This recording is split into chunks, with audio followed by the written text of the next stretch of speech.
Արդեն ընդունում եք, որ դուք այս պաշտոնի համար պիտանի չեք, որովհետև Հայաստան դաշինքի պատգամավոր Արթուր Խաչատրյանը ԿԳՄՍ նախարարին մեղադրել է Արցախում գտնվող հայկական պատմամշակութային կոթողների ճակատագրի հարցում անգործության համար։ Խաչատրյանը կասկածի տակ է դրել Անդրեասյանի մասնագիտական պիտանելիությունը, նշելով, թե իր գիտելիքները միջին վիճակագրական են, ուստի նախարարի գիտելիքների մակարդակը ավելի ցածր լինելու ընդունումն ինքնին խոսում է։ Գիտելիքները չգիտեմ, բայց բարեկրթության պակաս հաստատ ունեք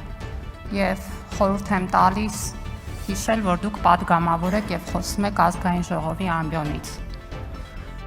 Խնդրում եմ նաեւ հիշեք, որ դուք Հայաստանի Հանրապետության պատգամավոր եք